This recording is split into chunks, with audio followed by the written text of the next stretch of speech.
تقانا عبد السلام خوفك وياه horta cabsaan ninkeyga ma ahan laakiin waa aqaanaa cabsaan waxaan ku aqaanaa horta waa qofkii wadanka Sweden keenay ciyaalkaas asaga uu dhalayna anaa u keenay liano waa ogtahay qofka laynka waa la isdhaabsadaa marka maadaama asaga oo ilmo haystay anigana aan layn u baahnaa ilmaha aniga soo waday markaas anigoo weli markaas zaid u yar marka ilmihii iyo aniga isku sidii aan u nimid wadanka Sweden waayahay markaad Sweden tagtay muddo intee leeg ayaad wada joogteen wax badan ma wada joogin asagana kulay guriga deganaa anigana gurigan deganaa inta badan marka waa saas laakiin qof walaalkay ah oo xiriir yani walaaltinimo anaga dhaxeeyo oo ilmaha caawiso intaas oo dhan aniga waa ahaa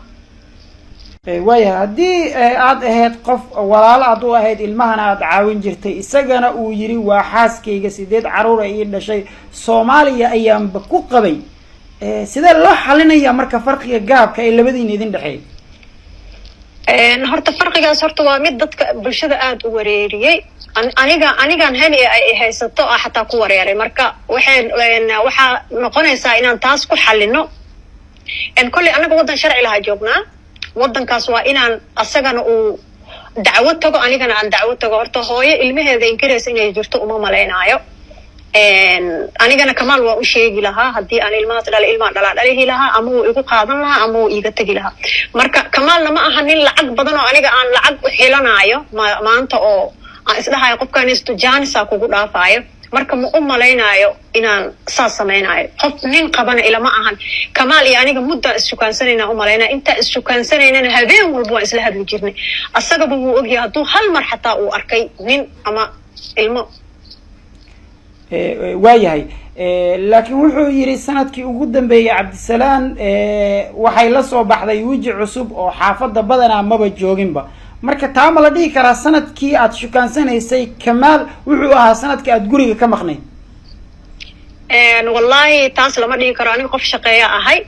oo la og yahay maalin walba shaqeeya oo hal maalina aan guriga joogin bulshada dhan ay ogtahay marka taas waxaan dhigi karaa waa been Kamal ka horna aniga sidii aan hore u sheegayo wiilala issukaansan jirnay Kamal ka hor dada yaqaanay ani kulay qof Instagram wax badan ku jirta ahay maadaama ciwaanadeedii la jabsaday marka saas eed live gali jiray tartamaan ka qayb gali jiray tartan aqooneed oo kale to qof si fiican loo yaqaanaa qof gabanaysa ma ahayn waayahay haniye ma waxaad leedahay gabadhii Najma ahayd oo aan codkeeda dhageystay iyo dareenkay ku hadlayso anigu ma dhalin saas waay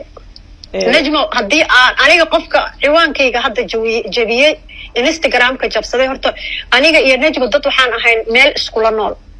marka qofka Instagram-kayga jabiyay oo email-kayga jabiyay horta waa Najmo ma u maleynayo cunug inuu jiro hooyadiis email-kiisa jabinayo rabana inuu ceebeysto hatta Cabdisalaam hadaan xaaskiisa runa ahaan lahaa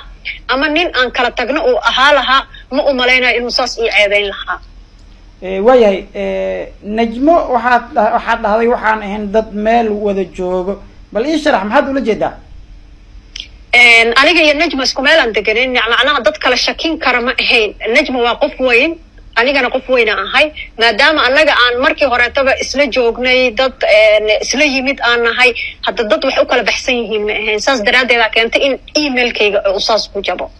waayahay maxaa ku jabsatay ayada waa gartay maxaa sabab marka in Cabdisalaam iyo caruurtiisa dhamaantood inta meel ay soo fariistaan yiraahdaan hani waa xaaskayga hani waa hooyade dalkay kaleeyeen maxay tahay wallahi ma fahmi karo horta caruurta horta waa caruur fiican laakiin aniga waxaan qabaa inuu aabahood bedelay adigu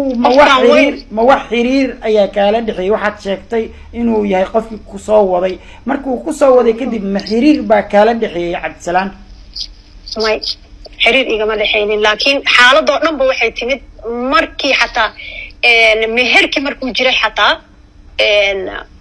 qofka ugu horeeyay oo sawirka meherka iga qaado wuxuu ahaa sawirka aad meherka ood aragtay oo Kamal meeshiisa uu soo saartay oo ii xiran yahay maalinkii meherka boorka xataa lagu soo dhajiyay aniga qofka iga qaado wuxuu ahaa Najmo arrinka mobilka ay iga qaaday markaas Najma ayaad wada joogteen Sweden adigoo joogta ay sawirkaas ka aniga Najma ma أنا كدلبضة إن صور كاسيكا قاد ما دام صور مهرك أو باهنا هاي إن عبد السلام iyo caruurtiisa dhamaantood inta meel ay soo fariistaan yiraahdaan hani waa xaaskeyga hani waa hooyade dalka kaleeyeen maxay tahay والله ما فهمي كرورت عرورت horta waa caruur fiican laakiin aniga waxaan qabaa inuu aabahood bedelay adigu ma wax xiriir ayaa kala dhixay waxaad sheegtay inuu yahay qofkii ku soo waday markuu ku soo waday kadib ma xiriir baa kala dhixay Cabdisalaan may xiriir igama dhaxaynin laakiin xaaladoo dhanba waxay timid markii xataa meherkii markuu jiray xataa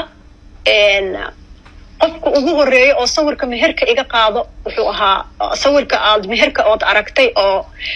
Kamaal meeshiisa uu soo saartay oo ii xiran yahay maalinkii meherka boorka xataa lagu soo dhajiyay aniga qofka iga qaado wuxuu ahaa Najmo arinka mobilka ay iga qaaday ya markaas Najmo ayaad wada joogteen Sweden adigoo joogta ay sawirkaas ka aniga Najmo maal ana ka dalbaday in sawirkaas iga qaado maadaama sawir meherka aan u baahanahay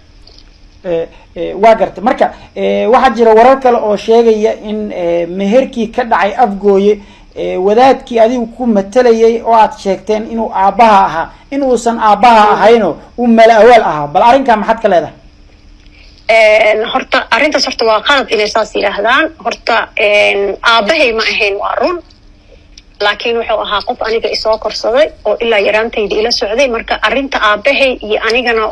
aaday meesha la iiga faa'iideystay horta waa meeshaas oo yani mar walba la iigu hanjari jiray marka arinta aniga iyo aabahayna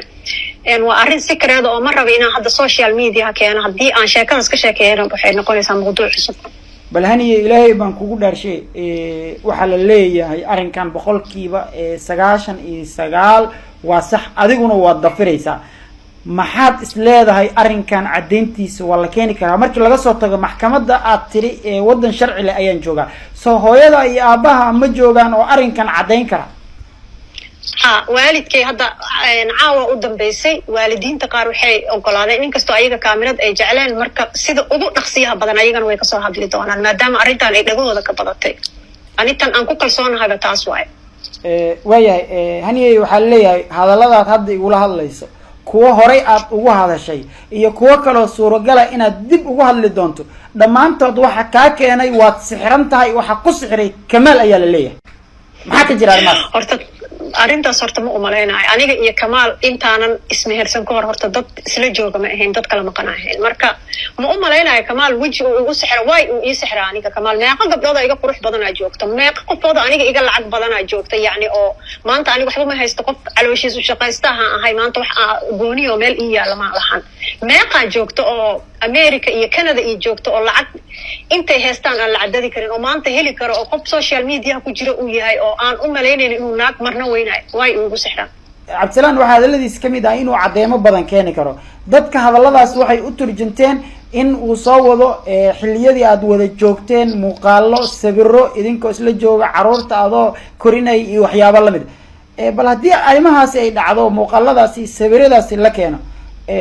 ma cadeynaysaa in warka aad sheegayso uu been yahay Cabdisalaan uu ka saxan yahay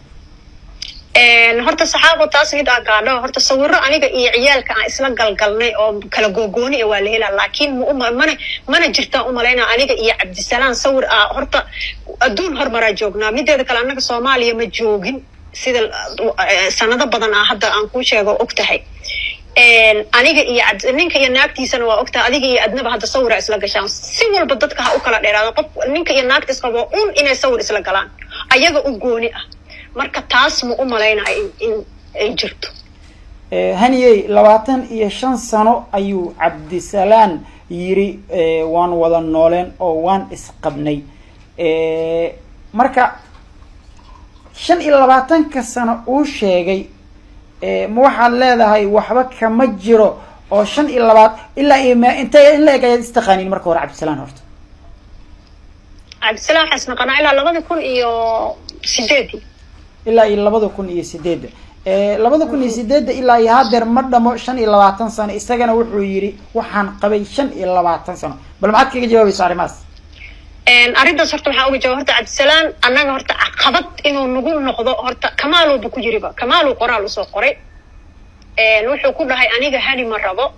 danna kama lihi laakiin waxaan tusayaa in aan nolosha ku cadaabo oo ayada aniga xataa wuxuu igu yiri markaan dhahay arrintan walaalo ma naga daysid